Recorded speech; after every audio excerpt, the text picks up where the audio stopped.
13তম ঐতিহাসিক তাফসিরুল কোরআনের প্রোগ্রাম। তার মানে প্রায় 13টি বছর ধরে এই ময়দানে কথা হয়। আমরা খুশি না বেজার? এই ময়দানে কিয়ামত পর্যন্ত কোরআনের কথা চলুক, হক কথাগুলো ছড়িয়ে পড়ুক, আমরা চাই কি চাই না? সকল প্রশংসার মালিক কে? আওয়াজ করে উত্তর দিতে হবে। সকল প্রশংসার মালিক কে? সকল ক্ষমতার উৎস কে? কেউ যেটা পারে না পারে কে? কেউ যেটা দেখে না দেখে কে? কেউ যেটা দেয় না দেয় কে? সে আল্লাহর জন্য আমরা আওয়াজ করে পড়ব আলহামদুলিল্লাহ। সবাই পড়ি রব্বানা লাকাল হামদ হামদান কাসীরান তাইয়িবান মুবারাকান ফীহি ইয়া রাব্বি লাকাল হামদু কামা ইয়ানবাগি লিজালালি ওয়াজহিকা ওয়া আযীমি সুলতানিকা লাকাল হামদু বিল ঈমান লাকাল হামদু বিল ইসলাম লাকাল হামদু বিল কোরআন। আমরা প্রশংসা করলাম কার? সব সময় প্রশংসা করতে হবে কার? খাওয়ার সময়, ঘুমানোর সময়, ইবাদতের সময়। আমরা আল্লাহর কাছে আসলে নাজাত চাই, তাই না? মুক্তি চাই, আমরা নাজাত চাই। আওয়াজ করে বলেন কি চাই? আল্লাহ যদি কিয়ামতের দিন বলে এত লক্ষ মানুষের ভিড়ে সেদিন শুধু কোরআনের জন্য, ইসলামের জন্য, আমার ভালোবাসায়, নবীর ভালোবাসায় চুয়াডাঙ্গার আলমডাঙ্গা থানায় তুমি কষ্ট করে ওই মাহফিলে উপস্থিত হয়ে কোরআনের মাহফিলকে সার্থক করেছো, যাও এর ওসিলায় তোমারে আমি মাফ করে দিলাম, এই ঘোষণা যদি আল্লাহ সেদিন দেয়, ভাল লাগবে আপনাদের? সবার ভাল লাগবে? আসলে আমাদের অনেক ভালো লাগবে, কারণ আমরা নাজাত চাই। কি চাই? আর কিছু যে চাই না আমি, চাই গো নাজাত। আল্লাহ তোমার কাছে আমার এই মুনাজাত, আল্লাহ তোমার কাছে আমার এই মুনাজাত। সবাই পড়েন আমার সাথে, আর কিছু যে চাই না আমি, চাই গো নাজাত। আল্লাহ তোমার কাছে আমার এই মুনাজাত, আল্লাহ তোমার কাছে আমার এই মুনাজাত। পড়েন আমিন। আরো জোরে পড়তে হবে আমিন। আজকের এই ইসলামের জন্য, এই গণজোয়ারকে আল্লাহ ইসলামের বিজয়ের জন্য কবুল করুক, পড়ি আমিন। এই যে লক্ষ লক্ষ মানুষ আজকে চুয়াডাঙ্গার আলমডাঙ্গা থানায় উপস্থিত হয়েছে, আজকে মাহফিলের পরে টরিক ভাই বিরিয়ানির প্যাকেট দিবেন নাকি? নগদ টাকা দেয়া হবে? একজনকে খুশি করতে আমরা এখানে এসেছি, চিল্লায় বলতে হবে তিনি কে? আল্লাহ। এই লক্ষ লক্ষ মানুষের আগমন, এটা ইসলামের জন্য ভিক্টরি সাইন বহন করে, বিজয়ের সাইন। ইসলামের বিজয়কে কেউ থামায় রাখতে পারবে না, চিল্লায় বলেন ঠিক কিনা? তুমি ইসলামকে চোখ রাঙানি দাও, তুমি কোরআনকে চোখ রাঙানি দাও, তোমার এই খবরদারি কে মুহূর্তের মধ্যে বন্ধ করে দিতে পারে? কে? যারাই ইসলামের বিজয়ের পথে আসবে তাদের জীবনকে উজালা করবে কে? আর যারা ইসলামের বিরুদ্ধে ষড়যন্ত্র করে তাদের সাথে আমাদের কোনো সম্পর্ক। আমরা ইসলামের জন্য আমাদের জীবন দিতে প্রস্তুত, চিল্লায় বলেন ঠিক কিনা? আমাদের জান মান কুরবান করতে প্রস্তুত, চিল্লায় বলেন ঠিক কিনা? সকল ষড়যন্ত্রের বাধাকে ছিন্ন করে কালিমার পতাকা উঠানোর জন্য আমরা প্রস্তুত, চিল্লায় বলো ঠিক কিনা? সম্মানিত সুধী, অনেক বড় গ্যাদারিং, তাই লম্বা চূড়া কথা বলা যাবে না। কারণ আল্লাহ রাসূল সাল্লাল্লাহু আলাইহি ওয়াসাল্লাম বলেছেন, খুতাবুকুম তাওয়িলা ওয়া সালাওয়াতুকুম কাসীরা। কিয়ামতের আগে তোমাদের বক্তব্য হয়ে যাবে, ইসলামী বক্তব্য হবে লম্বা, সালাত হয়ে যাবে খাটো। Your Islamic lectures will be longer before the day of judgment and your salah 5 times a day will be very shorter.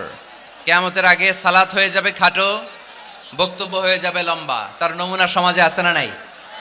ঘন্টার পর ঘন্টা মানুষ বক্তব্য শুনতে চায়, কিন্তু নামাজ পড়তে চায় না, আছে না নাই? চুয়াডাঙ্গার আলমডাঙ্গায় মনে হয় এগুলো নাই।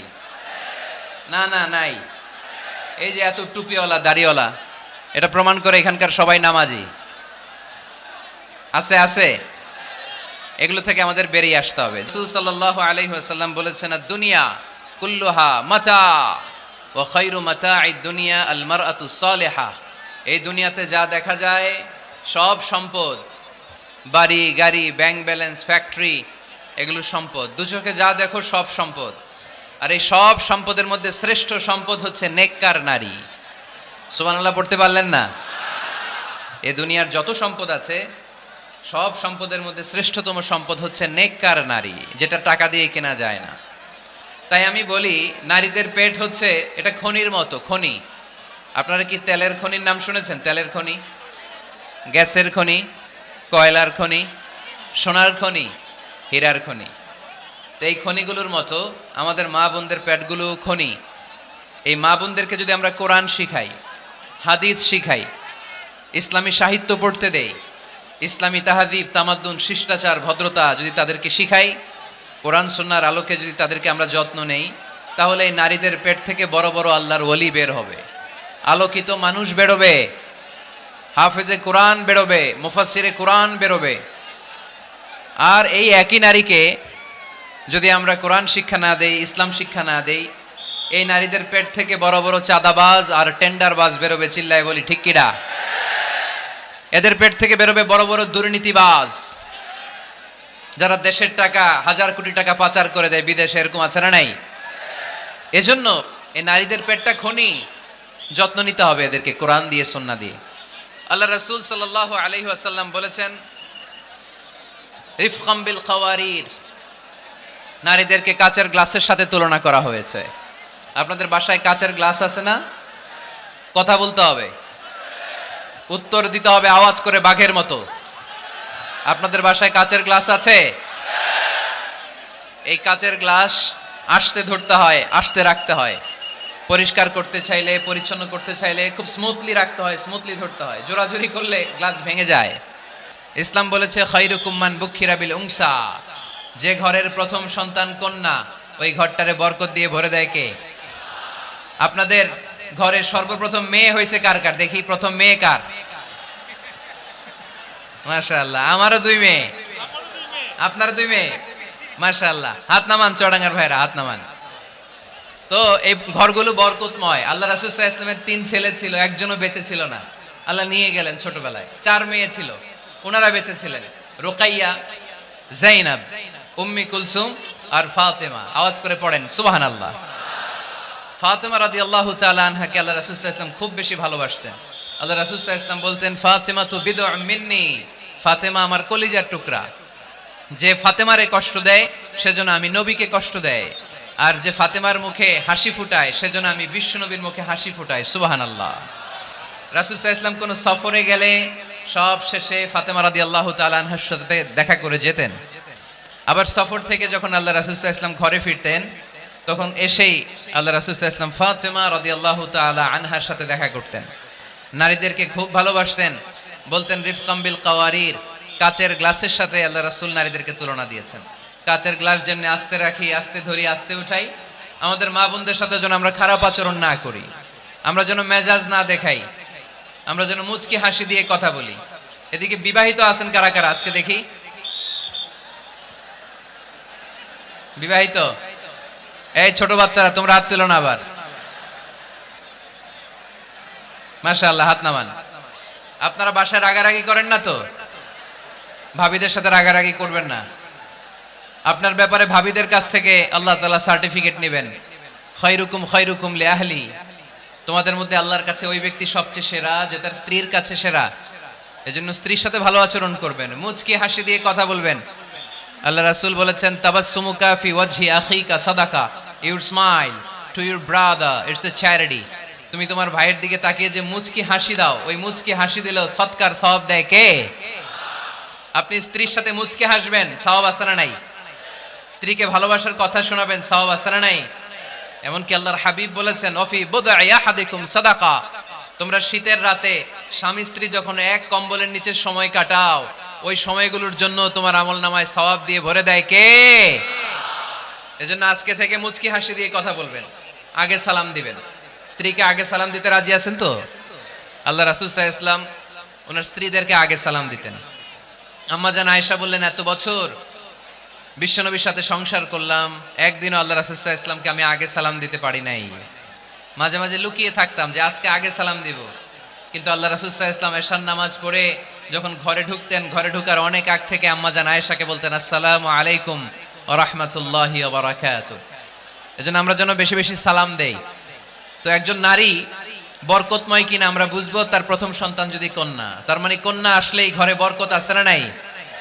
আছে। এরপরে এই কন্যাকে যখন আপনি শিক্ষা দান করবেন, ভালো পাত্রের হাতে তুলে দিবেন, তখন ওই কন্যা বাবার জন্য জান্নাতের দরজা খুলে দেয়।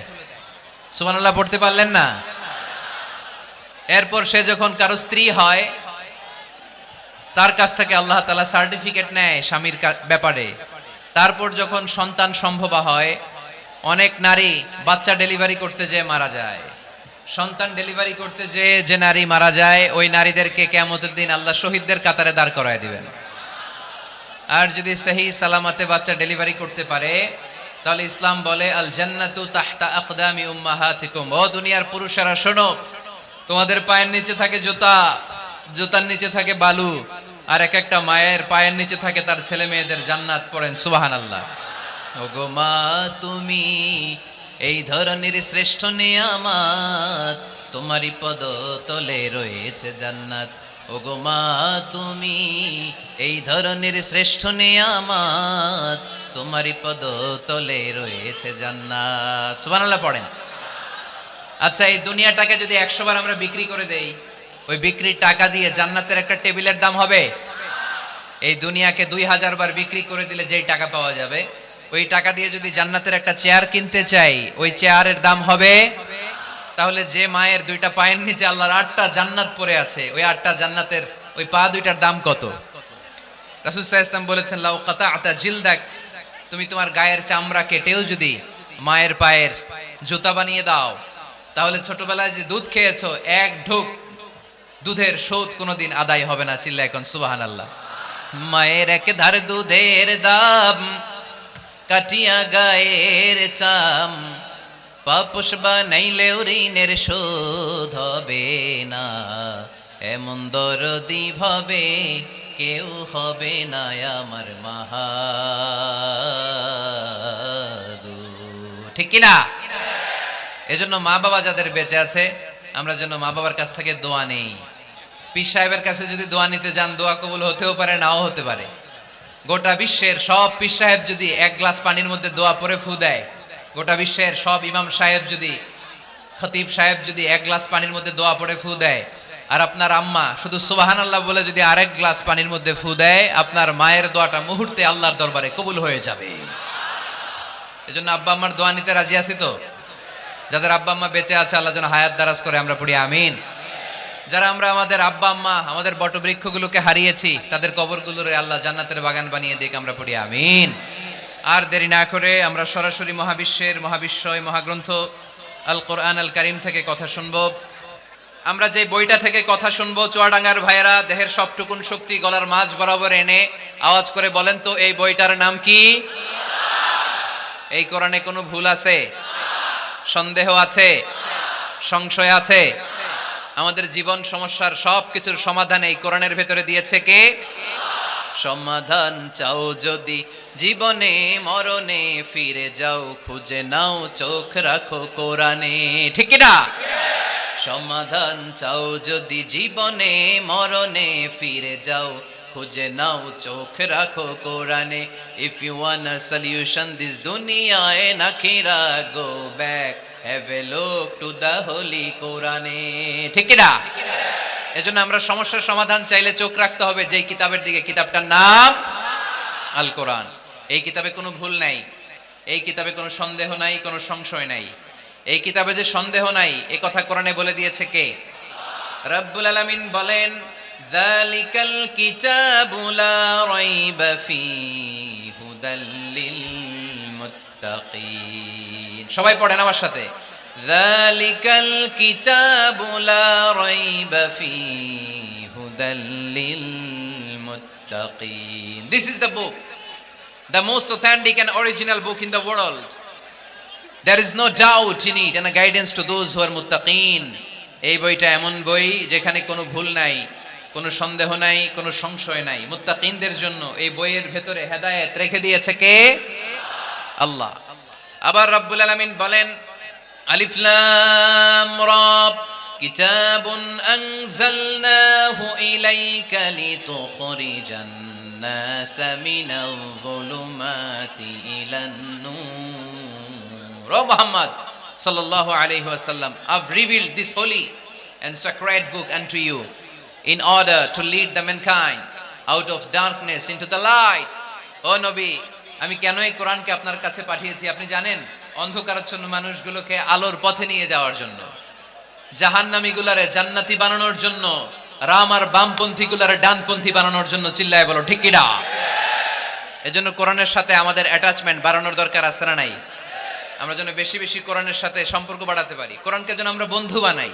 আমাদের বন্ধু হবে কোরআন। আমাদের বন্ধু হবে কি? আমাদের নিঃসঙ্গ সময়ের বন্ধু হতে হবে কোরআন।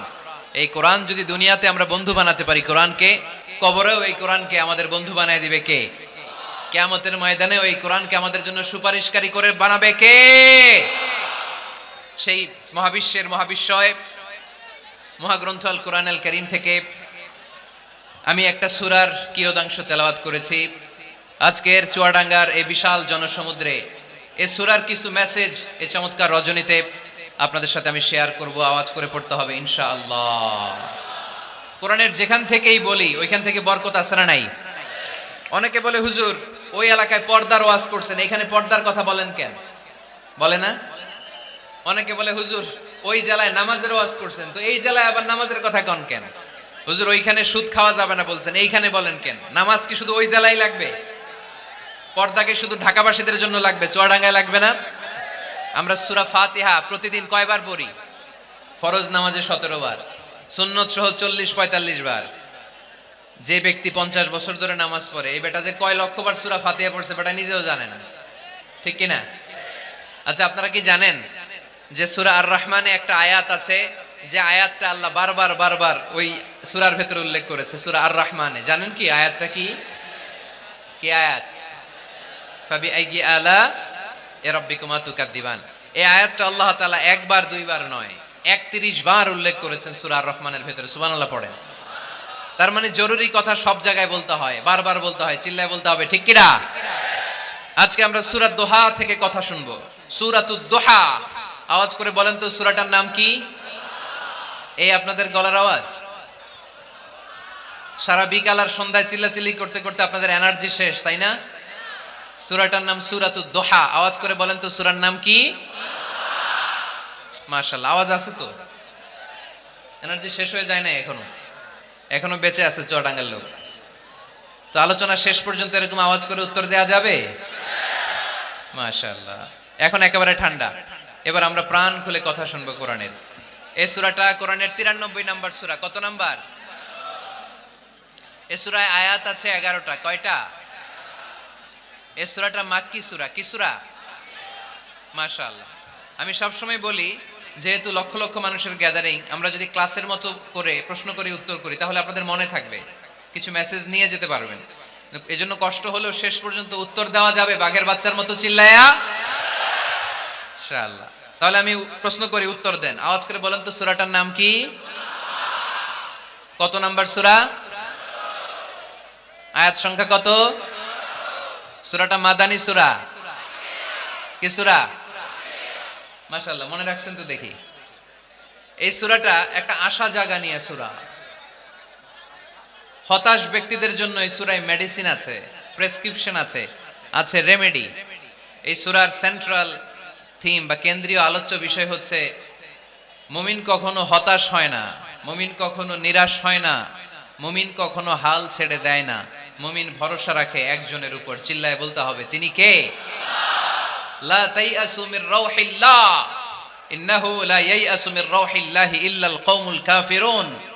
সাইয়েদনা ইয়াকুব আলাইহিস সালাম তার ছেলেদেরকে বলেছিলেন, কলিজার টুকরা, আমার বাছাধনেরা, আল্লাহর রহমত থেকে নিরাশ হয়ো না।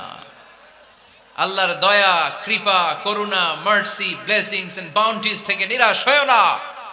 কাফেররা ছাড়া আল্লাহর রহমত থেকে কেউ নিরাশ হয় না। মুমিন কখনো আল্লাহর রহমত থেকে নিরাশ হয় না। হ্যাঁ, মুমিনের জীবনে বিপদ আসে, ক্রাইসিস আসে, সংকট আসে। বিপদ নাই, সমস্যা নাই, পেরেশানি নাই, এরকম জীবন কারো আছে? কেউ দাঁড়ায় বলতে পারবেন হুজুর আমার জীবনে কোনো বিপদ নাই, কোনো সমস্যা নাই? কেউ বলতে পারবেন? বিপদ, পরীক্ষা আল্লাহ আমাদেরকে দেয় পরীক্ষা করবার জন্য, ঠিক কি না? বিপদ আল্লাহ আমাদেরকে দেয় আমাদের কোমরগুলোকে সোজা করবার জন্য, আমাদের পায়ের নিচের মাটিকে শক্ত করবার জন্য, প্রতিকূল পরিবেশে নিজের অবস্থানকে শক্তভাবে জানান দেওয়ার জন্য। চিল্লায় বলেন ঠিক কিনা?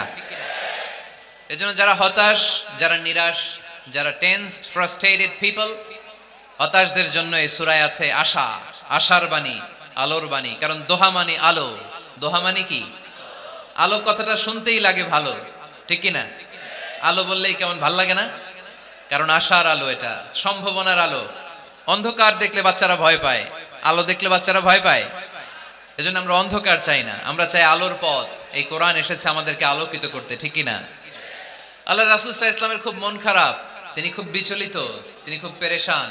আল্লাহ রাসূল সাল্লাল্লাহু আলাইহি ওয়াসাল্লামের পেরেশানি দূর করার জন্য সান্ত্বনার বাণী হিসেবে আল্লাহ তাআলা এই সূরাটা আল্লাহ রাসূলের জন্য ডেডিকেট করে নাজিল করেছেন। চিল্লায় পড়েন সুবহানাল্লাহ। আর আল্লাহ বুঝাতে চেয়েছেন, আমার নবীকে আমি যেভাবে পেরেশানি দূর করেছি, সাহায্য করেছি, মুমিনদের জীবনেও আমি আল্লাহর পক্ষ থেকে সাহায্য আছে না নাই? এজন্য আমরা কখনো হতাশ হব না। এই মেসেজটা যদি বাড়িতে আজকে নিয়ে যেতে পারো, চুয়াডাঙ্গার ছেলেরা, অনেকে হতাশ ব্যক্তি জীবনে, পেশাগত জীবনে, পারিবারিক জীবনে হতাশ, চাকরি হয় না, ব্যবসায় মন্দা। যাদের ব্যবসা মন্দা, এই শাহিদুজ্জামান টরিক ভাইয়ের সাথে দেখা করবা। সফল ব্যবসায়ী, বাংলাদেশ কাঁপায়, এখন সিঙ্গাপুর কাঁপাইতেছে। তো তোমরা ওনাকে ধরবা টাইট করে, যে ভাই কিভাবে আপনি সফল হলেন, শোনান আপনার সফল হওয়ার গল্প। How to succeed in life, কিভাবে ব্যবসায় সফল হতে হয়, কিভাবে আইকন হতে হয়, শহীদ ভাইয়ের কাছ থেকে চুয়াডাঙ্গার ছেলেরা জেনে নিবা। মুমিন কখনো হতাশ হয় না। আজকের মাহফিল থেকে এতটুকু যদি এই জনসমুদ্র থেকে আমরা বাসায় নিয়ে যেতে পারি, যে আমরা কখনো হতাশ হব না, আমরা নিরাশ হব না, শেষ নিঃশ্বাস থাকা পর্যন্ত আমরা হাল ছেড়ে দিব না, আমরা ভরসা রাখবো সব সময় একজনের উপর। চিল্লায় বলতে হবে, তিনি কে? Every time you feel like you cannot go, you feel so lost that you are so alone. Every time you feel like you cannot go on, you feel so lost that you are so alone. Don't despair and never lose hope, 'cause Allah is always by your side. Inshallah, পড়েন, Inshallah, Inshallah, you'll find your way. Inshallah, Inshallah, Inshallah, you'll find your way. পড়েন আল্লাহু আকবার। আমরা কখনো নিরাশ হই না, আমরা হতাশ হই না, আমরা ভরসা রাখি একজনের উপর, তিনি কে? আমরা জানি রাত যত গভীর হয়, অন্ধকার তমানিসা ভেদ করে সুবহে সাদিক হয়। আমরা জানি গর্ভবতী নারীর যেদিন পেটের ব্যথা বেদনা বাড়তে থাকে, ওই দিন নতুন মেহমান আগমনের সময় ঘনাতে থাকে। আমরা জানি বিশ্বাসীদের জীবনে কষ্ট, দুঃখ, যন্ত্রণা, পরীক্ষা যত বাড়তে থাকে, সুখের দিন কাছে আসতে থাকে। চিল্লায় বলো ঠিক কিনা? এজন্য আমরা হতাশ হব না, হাল ছেড়ে দিব না, শেষ নিঃশ্বাস ত্যাগ করা পর্যন্ত আমরা ভরসা রাখবো একজনের উপর, তিনি কে? আল্লাহ রাসূল সাল্লাল্লাহু আলাইহি ওয়াসাল্লাম হতাশ হলেন, পেরেশান হলেন, নবীর পেরেশানি দূর করার জন্য আল্লাহ তাআলা এই সূরাটা নাজিল করেছে। সুবহানাল্লাহ পড়েন।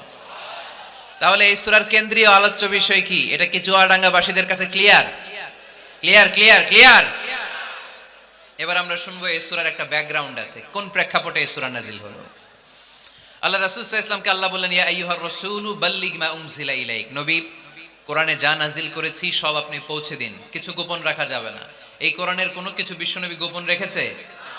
সবাই বলেন না কেন, গোপন রেখেছে নাকি সব প্রচার করে দিয়েছে? সব প্রচার করে দিয়েছে। হঠাৎ করে হেরা গুহায় বিশ্বনবীর কাছে নাজিল হলো, ইকরা বিসমি রাব্বিকাল্লাযী খালাক, খালাকাল ইনসানা মিন আলাক, ইকরা ওয়া রাব্বুকাল আকরামুল্লাযী আল্লামা বিল কলম, আল্লামাল ইনসানা মা লাম ইয়ালাম। পড়েন সুবহানাল্লাহ। আল্লাহ নাজিল করলেন, নবী পড়ো, তোমার প্রভুর নামে যিনি সৃষ্টি করেছেন, তুমি যা জানতে না তা তোমার রব তোমারে শিখিয়েছেন, কলমের মাধ্যমে তোমাদেরকে জ্ঞান দিয়েছেন। সুবহানাল্লাহ। ইকরা বিসমি রাব্বিকাল্লাযী খালাক, read in the name of your lord who has created. পড়ো তোমার প্রভুর নামে। কোরআনের প্রথম বাণী পড়ো। কোরআনের প্রথম বাণী কি? সবাই বলেন প্রথম বাণী কি? আল কোরআনের প্রথম বাণী পড়ো, আল হাদিসে নবীর কথা পড়ো। আল কোরআনের প্রথম বাণী পড়ো, আল হাদিসে নবীর কথা পড়ো। পড়ে পড়ে শেখো, শিখে শিখে তুমি তোমার নিজের জীবন গড়ো। সুবহানাল্লাহ পড়েন। পড়ে পড়ে নিজের জীবন গড়তে হবে। নাজিল হলো ইকরা বিসমি রাব্বিকাল্লাযী খালাক, যা নাজিল হলো নবী প্রচার করে দিলেন।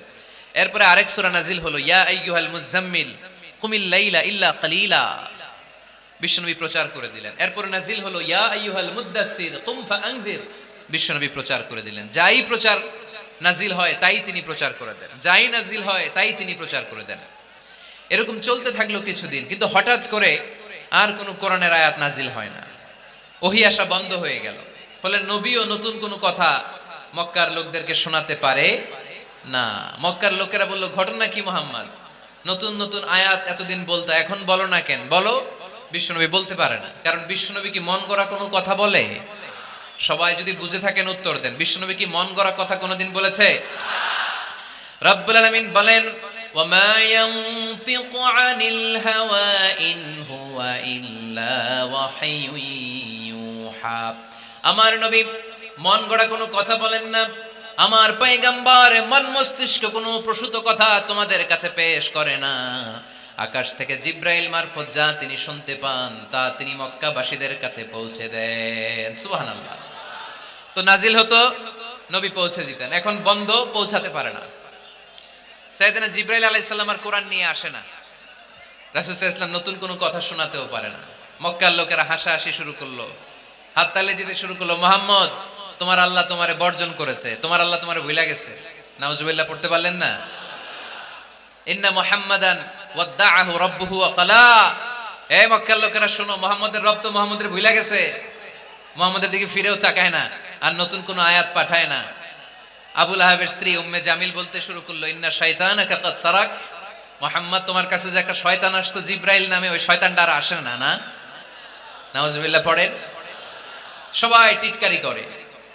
এখন রাসূল সাল্লাল্লাহু আলাইহি ওয়াসাল্লাম কিছু বলতেও পারে না, কারণ তিনি তো মন গড়া কিছু বলেন না, যা নাজিল হয় তা পৌঁছে দেন। রাসূল সাল্লাল্লাহু আলাইহি ওয়াসাল্লাম খুব পেরেশান হয়ে গেলেন, চিন্তায় পড়ে গেলেন, হতাশ হয়ে গেলেন। আর মনে মনে ভাবলেন, কি রে, আমি কোনো ভুল করলাম না তো? আমার কোনো অন্যায় হয়ে গেল না তো? এত অপেক্ষা করতেছি, আকাশের দিকে তাকিয়ে আছি, নতুন আয়াত আসে না কেন? আমি কবে নতুন আয়াত শোনাবো?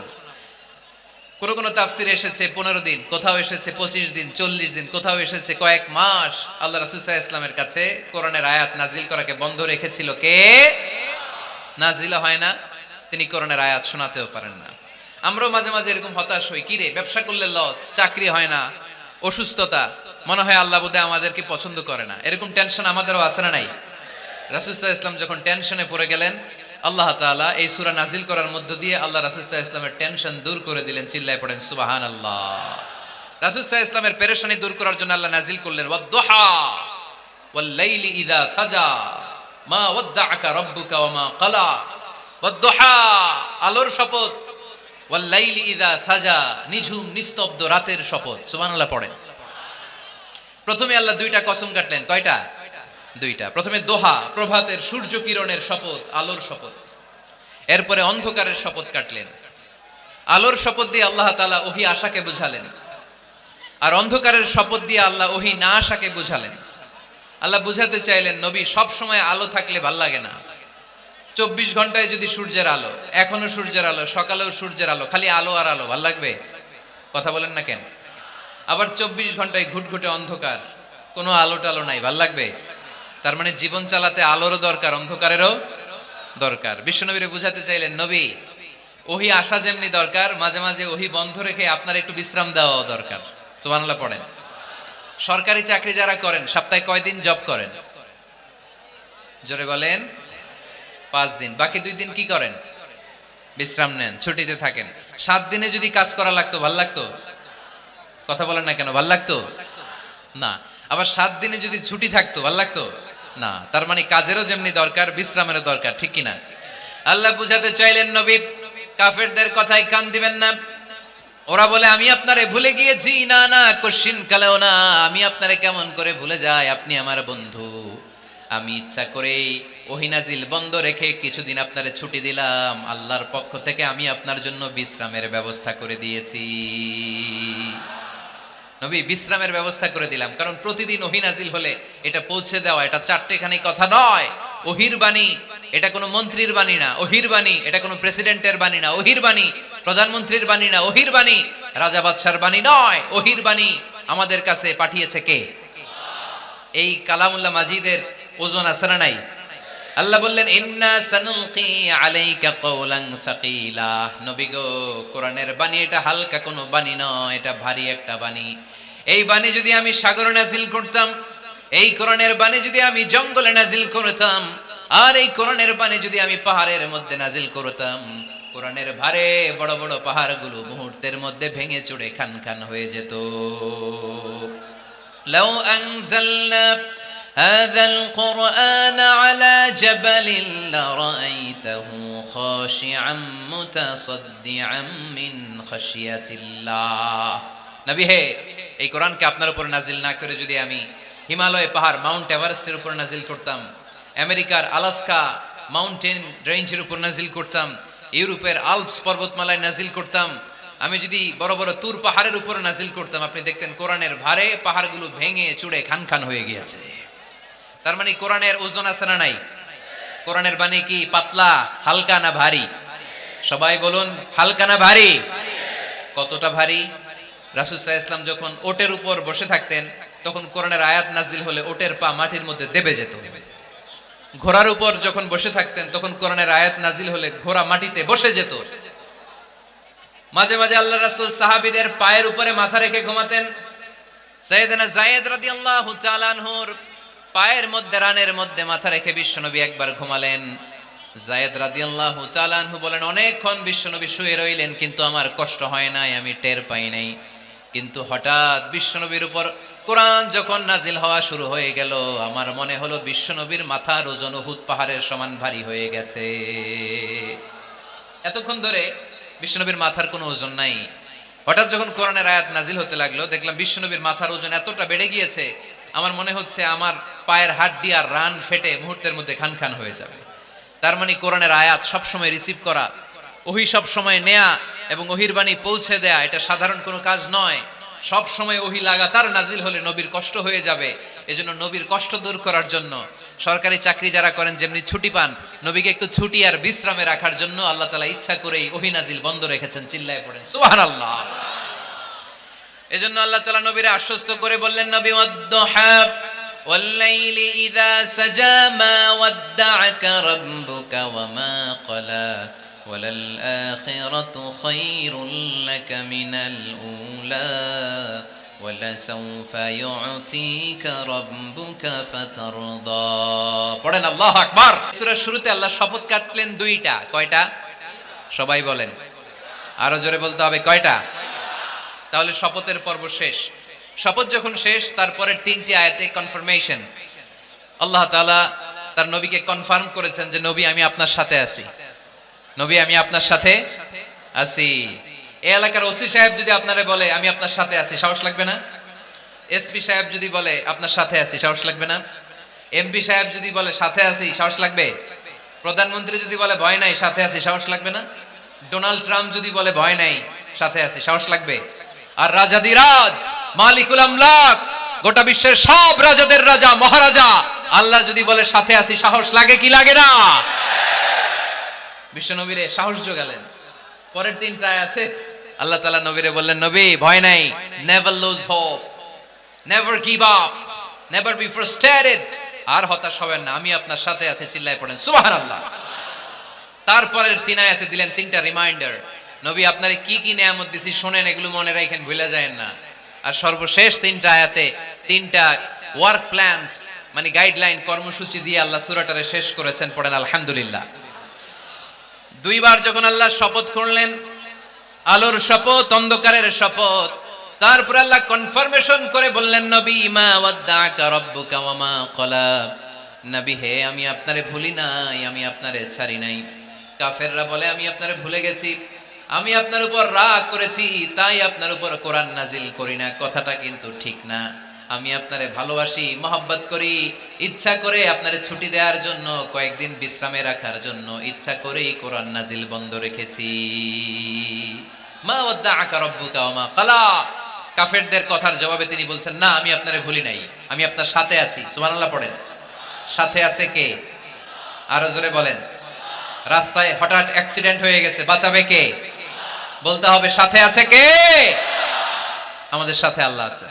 এরপর আল্লাহ বললেন, ওয়ালাল আখিরাতু খায়রুল লাকা মিনাল উলা। ও নবী, মক্কার জীবনে সাময়িক একটু কষ্ট আপনি সহ্য করেন, মদিনার জীবনে আপনার জন্য আনন্দ রেখেছে কে? আখিরাতে আপনার জন্য জান্নাতকে তৈরি রেখেছে কে? ওয়ালাল আখিরাতু খায়রুল লাকা মিনাল উলা। আরেকটা কনফার্মেশন, আরেকটা অ্যাসিউরেন্স, আরেকটা নিশ্চয়তার গ্যারান্টি। নবী, indeed verily hereafter is far better for you than this dunya. এই দুনিয়ার চেয়ে আখিরাত উত্তম, ঠিক কি না? আখিরাত আপনার জন্য তৈরি, এই দুনিয়ার জীবন আপনার আসল জীবন নয়। আসল জীবন হচ্ছে কবরের জীবন, ঠিক কি না? একদিন মাটির ভেতরে হবে ঘর রে মন আমার, কেন বাঁধো দালান ঘর রে মন আমার, কেন বাঁধো দালান ঘর। প্রাণ পাখি উড়ে যাবে পিঞ্জর ছেড়ে, ধরা ধামে সবই রবে তুমি যাবে চলে। বন্ধু বান্ধব যত মাতা পিতা দ্বারা সুত, বন্ধু বান্ধব যত মাতা পিতা দ্বারা সুত, সবই হবে তোমার পরে মন আমার, কেন বাঁধো দালান ঘর। একদিন মাটির ভেতরে হবে ঘরে মন আমার, কেন বাঁধো দালান ঘর। ঠিক না? মাটির ঘর আসল ঘর। এই ছোট্ট 2 লাইনের নাশিদ, এই গানটাই আমাদের হেদায়েতের জন্য যথেষ্ট, তাই না? কত কষ্ট করে বিল্ডিং বানালাম, কত কষ্ট করে ফ্ল্যাট কিনলাম, কত দামি টাইলস দিয়ে আমার গোসলখানাটা বানালাম, কিন্তু আমার জীবনের শেষ গোসলটা কি আমার ওই গোসলখানায় হবে? চিল্লায় বলতে হবে, হবে। এজন্য আল্লাহ বললেন, ওয়ালাল আখিরাতু খায়রুল লাকা মিনাল উলা। ও নবী, দুনিয়ার জীবন আসল জীবন নয়, আসল জীবন হলো আখিরাতের জীবন, ঠিক কি না? কিন্তু আমরা পাগল হয়ে আছি কোন জীবনের জন্য? দুনিয়ার পিছনে। এই মরিচিকা, এই লোভ লালসা, এই ক্ষমতার দাপট, হ্যাঁ, এই সেলিব্রিটিজম, এই চোখ ধাঁধালো গ্ল্যামারাস লাইফের দিকে আমরা পাগলের মতো মরিচিকার পেছনে ছুটে বেড়াচ্ছি, আর আখিরাতের কথা আমরা বেমালুম ভুলে গিয়েছি, ঠিক কি না? এজন্য আল্লাহ বললেন, বাল তুসিরুনাল হায়াতাদ দুনিয়া ওয়াল আখিরাতু খায়রুন ওয়া আবকা। তোমরা দুনিয়ার জীবনকে বড্ড বেশি প্রাধান্য দাও, কিন্তু জেনে রেখো, মনে রেখো, দুনিয়া আসল নয়, আসল ঠিকানা হলো মুমিনের আখিরাত। 2 নম্বর কনফার্মেশন, ওয়ালাল আখিরাতু খায়রুল লাকা মিনাল উলা। নবী হে, আখিরাত আপনার জন্য রেডি। 3 নম্বর কনফার্মেশন, ওয়ালা সাউফা ইউতিকা রাব্বুকা ফাতারদা। নবী হে, অচিরেই এমন এমন জিনিস আমি আপনারে দেব, এগুলো পেয়ে আপনি খুশি হয়ে যাবেন। সুবহানাল্লাহ পড়েন। Verily I'm going to give you something that will make you happy. এমন এমন জিনিস আমি আপনার জীবনে দেব, এগুলো পেয়ে আপনি খুশি হবেন। নবী, আপনি হতাশ হবেন না, নবী আপনি নিরাশ হবেন না, নবী আপনি হাল ছাড়বেন না। আরে আমি তো আপনার সাথে আছি। সাথে আছে কে? বিপদে পড়লে বলবেন আমার সাথে আছে কে? রক্ষা করবে কে? বাঁচানোর মালিক একজন। চিল্লায় বলো, তিনি কে? পারবেন, পারবেন, বলতে পারবেন? কি বলবেন? সাথে আছে কে? আমাদের সাথে থাকে কে? এটাই আমাদের ভরসা, এটাই আমাদের বিজয়ের মাধ্যম, বিজয়ের গোপনতম রহস্য। বলে সাউফা ইউতিকা রাব্বুকা ফাতারদা। নবী হে, অচিরেই এত এত জিনিস আমি আপনারে দেব, আপনি খুশি হয়ে যাবেন। সুবহানাল্লাহ পড়েন। যেখানেই নবীর মন খারাপ, সেখানেই আল্লাহ তাআলা এমন কিছু নবীকে হাজির করে দেন, ওইটা পেয়ে নবী খুশি হয়ে যায়। কারণ নবী হচ্ছেন আল্লাহর বন্ধু, হাবিবুল্লাহ। ইব্রাহিম আলাইহিস সালাম, উনি ছিলেন খলিলুল্লাহ। ইব্রাহিম আলাইহিস সালাম আল্লাহর কি ছিলেন? কথা বলেন, খলিলুল্লাহ। আর আল্লাহর রাসূল সাল্লাল্লাহু আলাইহি ওয়াসাল্লাম হাবিবুল্লাহ। খলিল মানেও বন্ধু, হাবিব মানেও বন্ধু। খলিল মানে এমন বন্ধু যেই বন্ধু আল্লাহরে খুশি করার জন্য কাজ করে, আর হাবিব মানে এমন বন্ধু যেই বন্ধুরে খুশি রাখার জন্য আল্লাহ নিজেই কাজ করে। আল্লাহ রাসূল সাল্লাল্লাহু আলাইহি ওয়াসাল্লাম হচ্ছেন হাবিবুল্লাহ। আল্লাহ রাসূল সাল্লাল্লাহু আলাইহি ওয়াসাল্লাম কি? হাবিবুল্লাহ। যেখানেই আল্লাহ রাসূল সাল্লাল্লাহু আলাইহি ওয়াসাল্লামের মন খারাপ, আল্লাহ রাসূল সাল্লাল্লাহু আলাইহি ওয়াসাল্লামের মন ভালো করে দেয় কে? আল্লাহ রাসূলের মন ভালো করে দেওয়ার দায়িত্ব স্বয়ং নিয়েছে কে? মক্কায় আল্লাহ রাসূল সাল্লাল্লাহু আলাইহি ওয়াসাল্লামের মন খারাপ। মক্কার দাওয়াতি কাজ বেগবান করার জন্য আল্লাহ রাসূল সাল্লাল্লাহু আলাইহি ওয়াসাল্লাম কেঁদে কেঁদে আল্লাহর কাছে দোয়া করলেন, আল্লাহ মক্কার দুইজনের একজন যেন কালিমা পড়ে মুসলমান হয়ে যায়। তাহাজ্জুদের নামাজ পড়ে চোখের পানি ছেড়ে ছেড়ে আল্লাহর কাছে দোয়া করলেন, আল্লাহ আল্লাহুম্মা আইজ্জাল ইসলাম বিআহাব্বির রাজুলাইনি ইনদাক। আল্লাহ মক্কার দুইজনের একজনকে আমি চাই, দুইজনের একজন। আবি জাহাল ইবনে হিশাম, হিশামের বেটা আবু জাহেল, অথবা ওমর ইবনুল খাত্তাব, খাত্তাবের বেটা ওমর। আল্লাহ হয় আবু জাহেলরা আপনি ইসলামের ছায়াতলে আনেন, কিংবা ওমরে ফারুককে আনেন। আল্লাহ কার জন্য দোয়াটা কবুল করেছে? জোরে বলেন।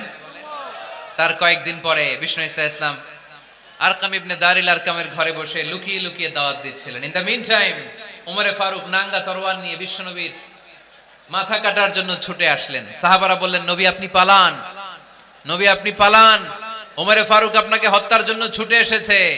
বিশ্বনবী বললেন, তোমরা সরে যাও, দরজাটা খুলে দাও। আমার তো মনে হচ্ছে ওই যে তাহাজ্জুদের রাতে আমি দোয়া করেছিলাম, আজকে ওই দোয়া আল্লাহ কবুল করতে শুরু করেছে। সাইয়েদনা ওমরে ফারুক তখনও কালিমা পড়েন নাই। দৌড়ে এসে আরকাম ইবনে আবিল আরকামের ঘরের ভেতরে ঢুকে তলোয়ারটা জমিনের মধ্যে রেখে দিয়ে আওয়াজ করে আঙ্গুল তুলে বলতে আরম্ভ করলেন, আশহাদু আল্লা ইলাহা ইল্লাল্লাহ ওয়া আশহাদু আন্না মুহাম্মাদার রাসূলুল্লাহ। সুবহানাল্লাহ পড়ে কালিমা পড়ে মুসলমান হয়ে গেছে। বিশ্বনবী খুশি হয়ে গেলেন। ওয়ালা সাউফা ইউতিকা রাব্বুকা ফাতারদা। নবী যখনই আপনার মন খারাপ, আপনার মনকে আমি ভালো করে দিব, আপনারে খুশি করে দিব, চিল্লায় পড়তে হবে আল্লাহু আকবার। বিশ্বনবীর মন খারাপ ছিল।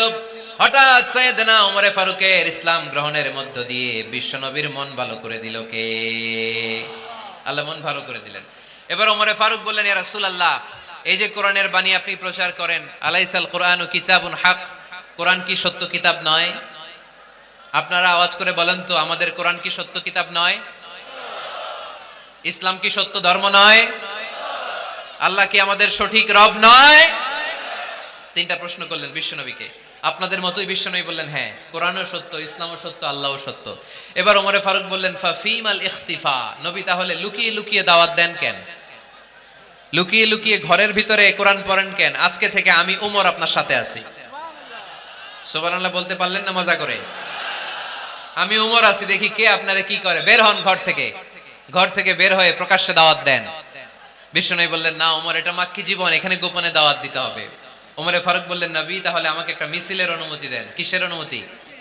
আপনাদের চুয়াডাঙ্গায় মিছিল টিছিল হয় নাকি? হয় হয়। বিশ্বনবী বললেন, যাও, ঠিক আছে, মিছিলের অনুমতি দিলাম। মোট 11 জন তিনি পেলেন। হাতে গোনা অল্প কয়েকজন লোক কালিমা পড়ে মুসলমান হয়েছে। 11 জনকে নিয়ে ওমরে ফারুক 2 লাইন বানালেন, পেছনে 6 জন, সামনে 5 জন। দ্বিতীয় লাইনের নেতা বানালেন বিশ্বনবীর চাচা হামজা ইবনে আব্দুল মুত্তালিবকে। প্রথম লাইনের নেতা হলেন ওমরে ফারুক নিজেই। তারপরে এক বাক্যের একটা ভাষণ দিলেন। কয় বাক্যের? তিনি বললেন, মান আরাদা আন তাসকুলা উম্মুহু ইয়াতামা ওয়ালাদুহু তারমিলা যাওজাতুহু ফালিয়াসুদ্দানি। ওমরে ফারুক মিছিলের সামনে দাঁড়িয়ে মক্কাবাসীদেরকে শোনানোর জন্য বললেন, উদ্দেশ্য করে বললেন, কে আছো, কে আছো মান আরাদা আন তাসকুলা উম্মুহু, কে আছো মায়ের বুক খালি করতে চাও, কে আছো সন্তানগুলোর ইয়াতিম বানাতে চাও, কে আছো মক্কায় স্ত্রীদেরকে বিধবা করতে চাও, বুকের পাটা থাকলে আমি ওমরের সামনে এসে দাঁড়াও। কেউ সামনে আসতে পারে নাই। ওমরে ফারুক স্লোগান তুললেন, আল্লাহু আকবার, আল্লাহু আকবার, আল্লাহু আকবার। আল্লাহু আকবার স্লোগান আর কেউ শুনে নাই।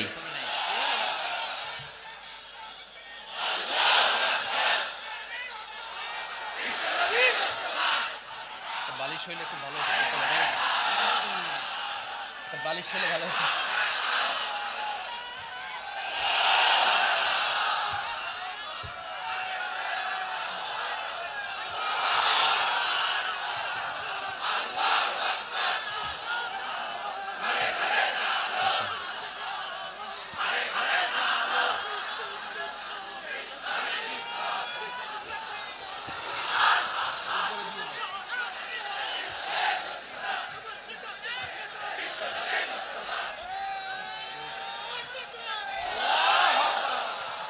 ওমরে ফারুক বললেন, কে আছো মায়ের বুক খালি করতে চাও? কে আছো সন্তানগুলোর এতিম বানাতে চাও? কে আছো স্ত্রীকে বিধবা বানাতে চাও? ফালিয়া সুদ্দানি, বুকের পাটা থাকলে সামনে এসে ঠেকাও। এই আল্লাহু আকবার স্লোগান শুরু করলেন। ওমরে ফারুক বললেন, কাবা ঘর যে ধরবো, কাবা ঘর ধরার আগ পর্যন্ত কেউ ওমরের মিছিল থামাতে পারবে। হঠাৎ মিছিল শুনে আবু জাহেল বেরোয় এলো, উতবা, সাইবা, ওয়ালিদ ইবনে মুগীরা, সব নেতা খেতারা বেরোয় আসলো। এসেই দেখে মিছিলের সামনে ওমর। মিছিলের সামনে কে? ওমরে ফারুককে দেখে সবগুলা দিছে দৌড়। মিছিল কেউ ঠেকাইতে পারে নাই। কাবার গিলাফ পর্যন্ত এই মিছিল চলেছে, চিল্লায় বলো আল্লাহু আকবার। ওমরে ফারুক এমন নেতা ছিলেন, শুধু আবু জাহেলই না, মুনাফিকরা ওমরে ফারুককে দেখলে ভয় পেত। এমনকি শয়তান, ইবলিস শয়তান ওমরে ফারুককে দেখলে আরেক রাস্তা দিয়ে হাঁটতো। আল্লাহ রাসূল বলতেন, মা সালাকা শাইতান সালিকান ফাজ্জান ইল্লা সালাকা ফাজ্জান গায়রা ফাজ্জিক। ওমর, শয়তান যদি তোমাকে এই রাস্তা দিয়ে আসতে দেখে, শয়তান এই রাস্তা রেখে দিয়ে আরেক রাস্তা দিয়ে হাঁটে।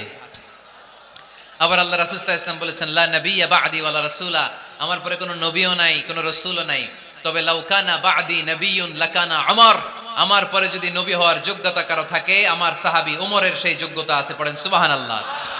প্রভু তুমি বলেছো রাসূল দেবে না, বলনি দেবে না ওমর, বলনি দেবে না হামজা তারি, খালিদ বিজয় সমর।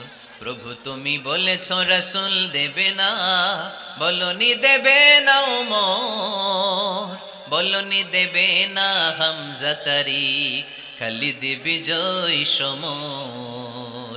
প্রভু তুমি বলেছো রাসূল দেবে না। সুবহানাল্লাহ পড়েন। ওমরে ফারুক, ওরকম একটা ওমরের দরকার বাংলাদেশে, চিল্লায় বলেন ঠিক কিনা? ওই একটা ওমর যদি বাংলাদেশে থাকতো, টেন্ডারবাজি একদিনে বন্ধ হয়ে যেত। ওই এক ওমরে ফারুক যদি বাংলার জমিনে থাকতো, চাঁদাবাজি থাকতো না, নুসরাতের মতো কোনো মেয়েকে ধর্ষিত হওয়া লাগতো না, পেঁয়াজের দাম বাড়িয়ে সাধারণ মানুষের কষ্ট দেওয়ার সাহস কেউ করতো না, লবণের মতো নিত্য প্রয়োজনীয় জিনিসের দাম বাড়ানোর গুজব তোলার মতো সাহস কেউ পেত না। চিল্লায় বলো ঠিক কিনা? কোটি কোটি টাকার নোট ছিঁড়ে ছিঁড়ে কেউ পানির মধ্যে ফেলার সাহস তুলতো না। চিল্লায় বলো ঠিক কিনা? এক লোক তার স্ত্রীকে 100 তালাক দিল। কয় তালাক? আরো জোরে বলেন। এবার স্ত্রী এসে বিচার দিল, ওমরে ফারুক, আমার স্বামী আমার 100 তালাক দিছে। ওমরে ফারুক বললেন, ঘটনা কি? তালাক দিবে 3 তালাক, তোমার স্বামী তোমার 100 তালাক দেয় কেন? স্বামীরে ডেকে নিয়ে আস। ডেকে নিয়ে আসা হলো, জিজ্ঞেস করা হলো, কিরে কয় তালাক দিলি? কয় 100 তালাক। ওমরে ফারুক বললেন, তালাক দিবা 3টা, 100 তালাক দিলা কেন? স্বামী বলে, মেজাজ খুব গরম আছিল। মেজাজ, আমাদের মাঝে মাঝে মেজাজ গরম থাকে না? সব তালাক দিয়ে ফেলায়, তুই তালাক, তোর মাও তালাক। কত বড় ডাকাইত, বউরেও তালাক দেয়, শাশুড়িরও তালাক মারে। আছে না নাই? আলহামদুলিল্লাহ চুয়াডাঙ্গা এরকম নাই। ওমরে ফারুক বললেন, দিবা 3 তালাক, 100 তালাক দিলা কেন? সে বলে, ওমরে ফারুক মেজাজ গরম ছিল। ওমরে ফারুক বললেন, তাই মেজাজ গরম ছিল? ঠিক আছে, আমি বিচার করতেছি। 3 তালাকে তোর বউ তালাক, বাকি 97 তালাক তোর পিঠের উপরে পড়বে। এরকম বিচার যদি বাংলার জমিনে থাকতো, কেউ আর এরকম ইসলামের কোনো বিষয় নিয়ে কথা বলার, ধৃষ্টতা দেখানোর সাহস পেত? কোরআনকে গালি দেওয়ার সাহস পেত?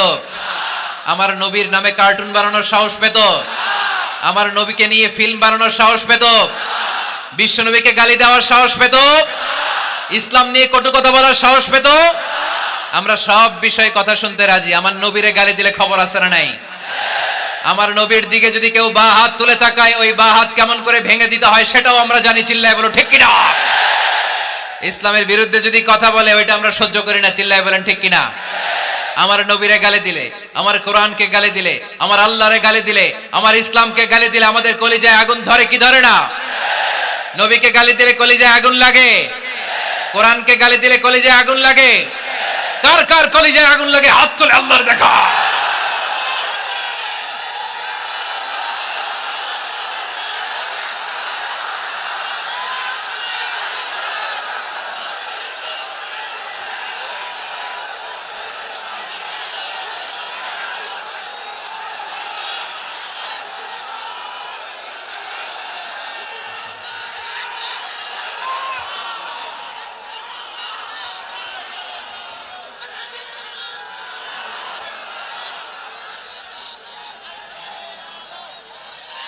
আমাদের এই উচ্ছ্বাস আল্লাহ রাসূলের ভালোবাসা, কোরআনের ভালোবাসা, ইসলামের ভালোবাসা, আল্লাহর জন্য ভালোবাসার এই উচ্ছ্বাস, এই সতেজতাকে আল্লাহ তুমি ইসলামের বিজয়ের জন্য কবুল করে নাও।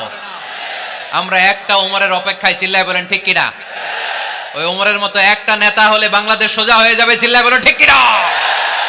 ওই ইমাম মাহাদির অপেক্ষায় আমরা আছি। 7 বছরের ব্যবধানে, 9 বছরের ব্যবধানে গোটা বিশ্বকে সাম্য, মৈত্রী, ভালোবাসা দিয়ে তিনি এক করে ফেলবেন, চিল্লায় বলে ঠিক কিনা? আমরা সেই ইমাম মাহাদির অপেক্ষায়। একজন ওমরই পারে গোটা বিশ্বটারে শান্তি, সাম্য, মানবতা আর ভ্রাতৃত্বের বন্ধনে অটুট রাখতে। সে ওমরে ফারুক যখন ইসলাম ধর্ম গ্রহণ করলেন, বিশ্বনবীর পেরেশানি দূর করে দিল কে? এজন্য আল্লাহ বললেন, ওয়ালা সাউফা ইউতিকা রাব্বুকা ফাতারদা। ও নবী, অচিরে এমন কিছু আমি আপনারে দান করব, এগুলো পেয়ে আপনি খুশি হয়ে যাবেন। সুবহানাল্লাহ পড়েন। যেখানেই নবী পেরেশান, ওইখানেই নবীর মন ভালো করে দেয় কে? মক্কা থেকে 80 কিলোমিটার দূরে তায়েফের ময়দান। যারা হজ উমরা করেছেন তারা জানেন, প্রায় 80 কিলোমিটার দূর এই তায়েফের ময়দানে বিশ্বনবী পাহাড়ি পথ পাড়ি দিয়ে দাওয়াত দিতে গেলেন। তায়েফের লোকেরা কি নবীর দাওয়াতে সাড়া দিয়েছে? নবীকে পাথর মেরেছে, ঠিক কিনা?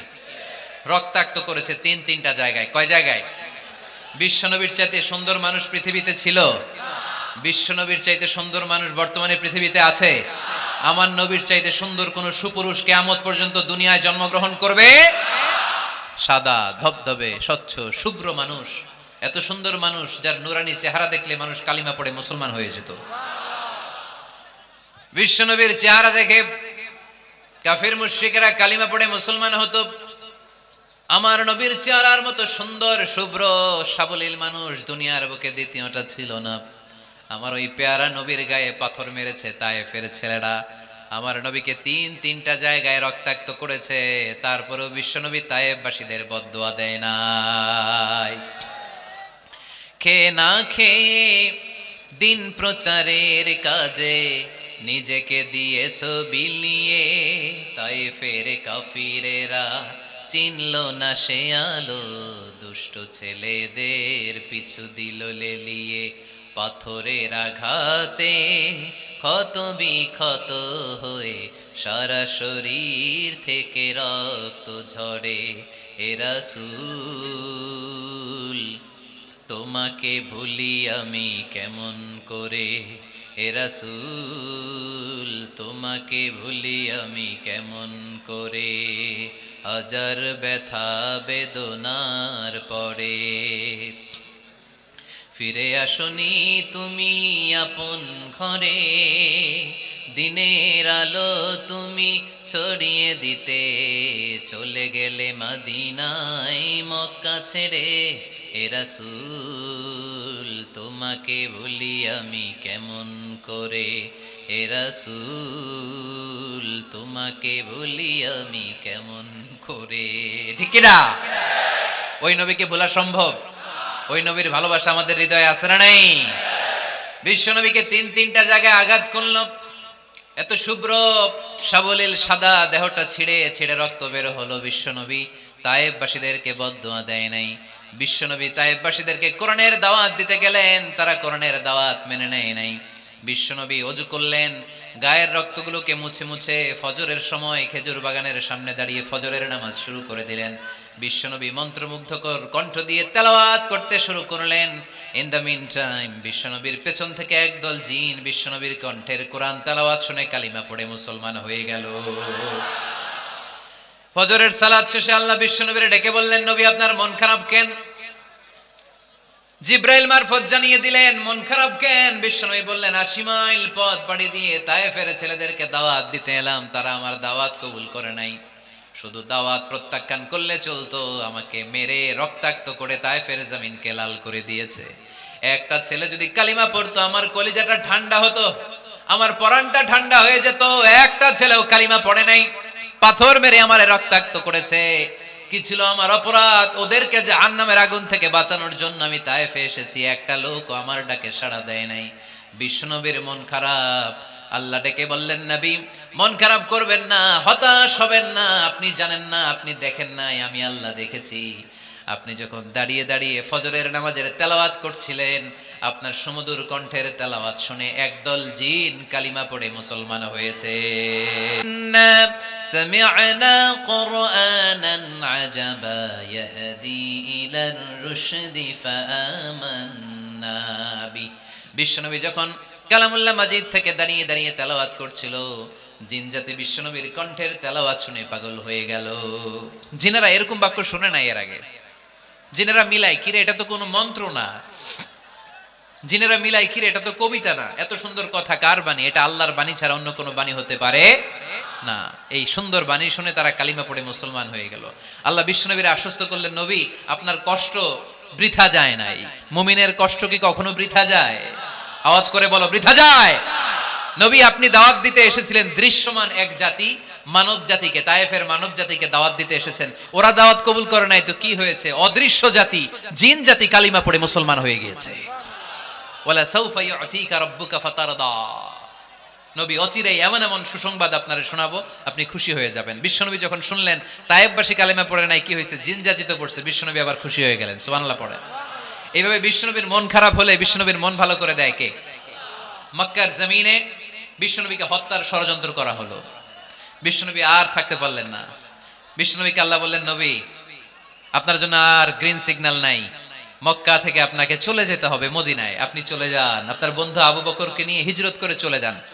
বিশ্বনবী চলে যাচ্ছিলেন আর মক্কার দিকে তাকিয়ে চোখের পানি ছাড়ছিলেন আর বলছিলেন, মক্কা তো হাব্বুল বিলাদ ইলাইয়া, মক্কা আমার কাছে সবচাইতে শ্রেষ্ঠ শহর। লাউলা উখরিজতু লামা খারাজতু মিনহা, মক্কা থেকে যদি আমারে বের করে দেয়া না হতো আমি মক্কা থেকে বের হতাম না। আমার কথা কি আপনারা শুনতেছেন? অনেক রাত হয়েছে, এবার শেষ করে দেই। এত লোক যেতে কয়েক ঘন্টা লাগবে, পুরো চুয়াডাঙ্গা জেলা জ্যাম হয়ে যাবে। শেষ করে দিব নাকি আরো 2-1 মিনিট শুনবেন? শুনবেন? ঠিক আছে, তাহলে বসেন। রাসূল সাল্লাল্লাহু আলাইহি ওয়াসাল্লাম বললেন, মক্কা থেকে যদি আমার বের করে দেয়া না হতো আমি বের হতাম না। চোখের পানি ছাড়লেন। মাতৃভূমি ছেড়ে চলে যেতে হবে। আপনাদের জেলার নাম কি? আরো জোরে বলেন। চুয়াডাঙ্গারে বেশি পছন্দ করেন না বোধহয়, এজন্য আওয়াজটা জোরসে হয় নাই। আপনাদের প্রাণের জেলার নাম কি? চুয়াডাঙ্গা। জোর করে যদি চুয়াডাঙ্গা থেকে বের করে আপনারা সিলেটে পাঠায় দেয়, ভালো লাগবে? বিশ্বনবীকে মক্কা থেকে মদিনায় পাঠিয়ে দেয়া হলো। জন্মভূমি ছেড়ে বিশ্বনবী মদিনায় যাচ্ছেন, মনটা খুব খারাপ। প্রথম যখন মানুষ বিদেশে যায় এয়ারপোর্টে কাঁদে না? এয়ারপোর্টে গেছেন আপনারা? আহা, পরিবার পরিজনদেরকে কেঁদে কেঁদে অশ্রু সিক্ত নয়নে বিদায় দেয়। বিশ্বনবীও চোখের পানি ছেড়ে মক্কাকে বিদায় জানালো। মন খুব খারাপ, কিন্তু মদিনায় যেয়ে দেখে এলাহি কাণ্ড। মদিনার উপকণ্ঠে সানিয়াতুল ওয়াদা নামক জায়গায় আবাল বৃদ্ধ বনিতা দফ বাজিয়ে বাজিয়ে বিশ্বনবীরে ওয়েলকাম করতে শুরু করলো। তলাআল বাদরু আলাইনা মিন সানিয়াতিল ওয়াদা ওয়াজাবা শুকরু আলাইনা মাদআ লিল্লাহি দা আইয়ুহাল মাবউসু ফিনা جئت من أمر المطاع جئت شرفت المدينة مرحبا يا خير دا যারা পারেন পড়েন।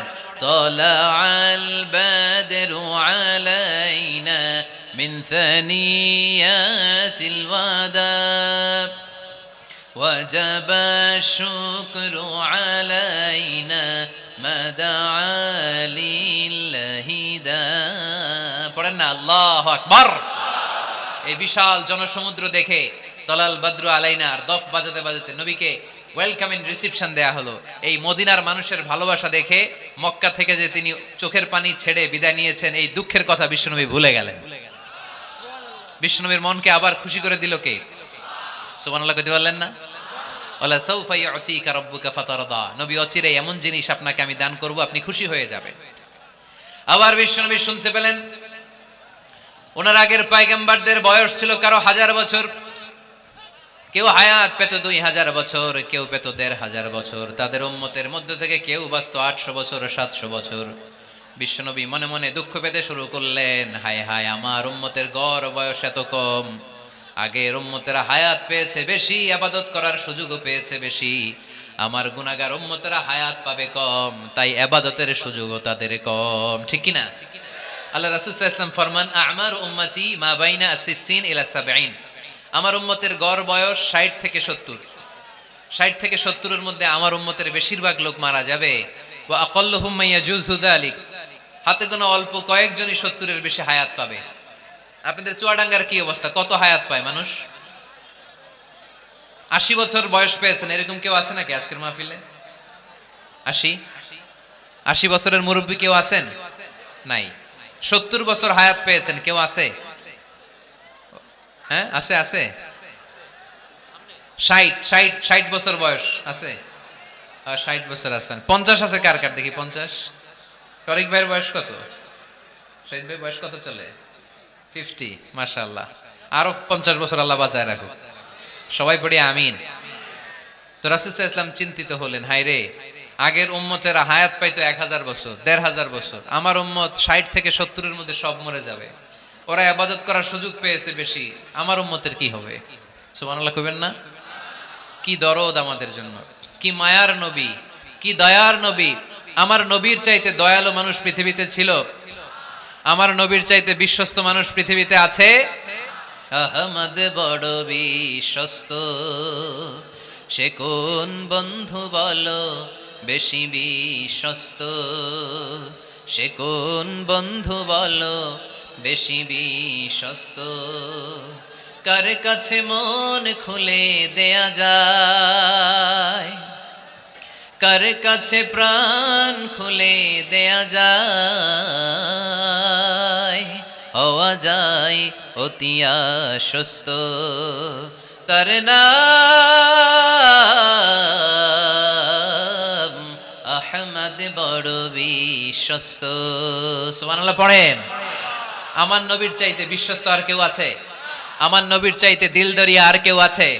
আমার নবীর চাইতে দয়ালু কোন মানুষ পৃথিবীর জমিনে আছে? ওমা আরসালনাকা ইল্লা রাহমাতাল লিল আলামিন, I have sent you as a mercy for the entire universe. নবী হে, আমি গোটা বিশ্বের জন্য আপনাকে রহমত করে প্রেরণ করেছি। চিল্লায় পড়েন সুবহানাল্লাহ। আবার বিশ্বনবী ফরমান লিকুল্লি নবিয়্যিন দাওয়া মুস্তাজাবা, দুনিয়ার সব নবীকে আল্লাহ একটা করে বিশেষ দোয়া করার সুযোগ দিয়েছে। এই দোয়াটা করার সাথে সাথে এই দোয়াটা আল্লাহ কবুল করে নিয়েছে। আর দুনিয়ার বুকে যত নবী এসেছিল সব নবীরা তাদের দোয়াটা দুনিয়ায় শেষ করে ফেলেছে। ওয়া ইন্নী আখতাবিউ দাওয়াতি শাফাআতান লিউম্মতি ইয়াউমাল কিয়ামা, কিন্তু আমি আমার স্পেশাল দোয়াটা দুনিয়ার বুকে করি নাই, আমি কিয়ামতের দিন আমার উম্মতদেরকে সুপারিশ করার জন্য স্পেশাল দোয়াটা রেখে দিয়েছি। আমার নবী দোয়াটা রেখে দিয়েছে আমার জন্য, আপনার জন্য, আমাদের জন্য। বিশ্ব নবী দোয়াটা করে নাই। সব নবী আল্লাহর পক্ষ থেকে কয়টা দোয়া পাইছে স্পেশাল? সবাই বলেন না? একটা। ওই দোয়া করার সাথে সাথেই কবুল হবে, একটা করে দোয়া। সব নবীরা ওই দোয়াটা দুনিয়াতেই করেছে, কোন নবী বাকি নাই। সব নবী দোয়াটা দুনিয়াতেই কাজে লাগিয়ে ফেলেছে, আমার নবী ছাড়া। আমার নবী কি দোয়াটা দুনিয়াতে করছে? দুনিয়ায় বিশ্ব নবী বিপদে পড়েন নাই, ওই দোয়াটা করলেই বিপদ থেকে মুক্তি পেতেন। কিন্তু আমার জন্য, আপনার জন্য, আমাদের জন্য রেখে দিয়েছেন। কিয়ামতের দিন আমরা যখন বিপদে পড়ে যাব, আমাদেরকে বিপদ থেকে উদ্ধার করার জন্য বিশ্বনবী ওই দোয়াটা করে আমাদেরকে উদ্ধার করবে। চিল্লায় এখন সুবহানাল্লাহ। বিশ্বনবী কিয়ামতের দিন শুধু কাঁদতে থাকবে, আকাশের জলজলে সূর্যটা মাথার কাছে চলে আসবে, মাথার মগজগুলো ভাতের মাড়ের মতো গলে গলে নাকের ছিদ্র কানের ছিদ্র দিয়ে বেয়ে বেয়ে পড়বে। তৃষ্ণায় ক্ষুধায় জিহ্বাটা বের হয়ে কুকুরের মতো নাভিস্থল পর্যন্ত ঝুলতে থাকবে। জমিনটারে তামার জমিন বানিয়ে দেওয়া হবে। সবাই শুধু বলবে ইয়া নফসি ইয়া নফসি, আল্লাহ তুমি আমারে বাঁচাও। ওলিরা বলবে ইয়া নফসি, শহীদরা বলবে ইয়া নফসি, নবীরা বলবে ইয়া নফসি, উম্মত বলবে ইয়া নফসি। সবাই বলবে আল্লাহ তুমি আমারে বাঁচাও, আল্লাহ তুমি আমারে বাঁচাও, আল্লাহ তুমি আমারে বাঁচাও। ঠিক ওই মুহূর্তে বিশ্বনবী প্যারা নবী মাকামে মাহমুদে সিজদায় পড়ে কাঁদবে। তিনি ইয়া নফসি না বলে চিৎকার করে কেঁদে কেঁদে বলবে উম্মতি উম্মতি রবলি হাবলি উম্মতি, ও রব আমার উম্মতকে তুমি বাঁচাও। পুরো কিয়ামত জুড়ে চিৎকার ইয়া নফসি, আল্লাহ আমারে বাঁচাও। বিশ্বনবী বলবে ইয়া উম্মতি, আল্লাহ উম্মতরে বাঁচাও। সুবহানাল্লাহ পড়বেন না? বিশ্বনবী মাথা তুলবেন না। রব্বুল আলামিন সাইয়েদনা জিবরাইল আলাইহিস সালামকে পাঠাবেন, জিবরাইল যাও নবীকে জিজ্ঞেস করো ইয়া নবী আল্লাহি মা ইউবকি, কেন আপনি কাঁদেন? বিশ্বনবী মাথা তুলবেন না। সিজদারত অবস্থায় উত্তরে বলবেন উম্মতি উম্মতি, আল্লাহ আমার উম্মতের কি হবে আপনি বলেন, আমার উম্মতরে আপনি বাঁচান। সাইয়েদনা জিবরাইল এসে বলে, ও মাবুদ, আপনার নবী বলে উম্মতের কি হবে, উম্মতের কি হবে। আল্লাহ বলেন, জিবরাইল আমার নবীরে যে বলো, ইন্না সানুরদিকা ফি উম্মাতিক ফালা নাসুক। আমি আমার নবীর দুনিয়ার বুকে যখন মন খারাপ ছিল তখন যেমনি মন ভালো করে দিয়েছি, আজকেও আমার নবীর উম্মতের ব্যাপারে এমন একটা ঘোষণা আমি দেব, এই ঘোষণা শুনে আমার নবী খুশি হয়ে যাবে। সারা দুনিয়াতে, দুনিয়ার বুকে নবী যখনই পেরেশান, নবীর মন খারাপ, আমি যেমনি মন ভালো করে দিয়েছি, আজকেও এই কিয়ামতের ময়দানে নবীকে এমন ঘোষণা শোনাবো, এই ঘোষণা শুনে আমার নবী খুশি হয়ে যাবে। চিল্লায় পড়তে হবে আল্লাহু আকবার। আল্লাহ তখন বলবে, নবী মাথা তোলেন, মাথা তোলেন, ইরফা রাসাক, নবী মাথা তোলেন, সাল তুতা, আপনার কান্না আমার সহ্য হয় না, সাল তুতা, যা চাবেন তাই দেব। ইশফা তুশাফা, যার ব্যাপারে আপনি আজকে সুপারিশ করবেন তার জন্য আমি সুপারিশ কবুল করে নেব। ওয়া সাউফা ইউতিকা রাব্বুকা ফাতারদা, নবী এমন এমন জিনিস আপনারে দেব আপনি খুশি হবেন। তারপরেও নবী খুশি হবেন না, নবী অস্থির হয়ে থাকবেন আমাদের জন্য। একটা পতাকা নিয়ে, আমাদের সবাইকে নিয়ে আমার নবী, পেয়ারা নবী জান্নাতের দরজার মধ্যে একটা ধাক্কা দিবেন, পড়েন আল্লাহু আকবার।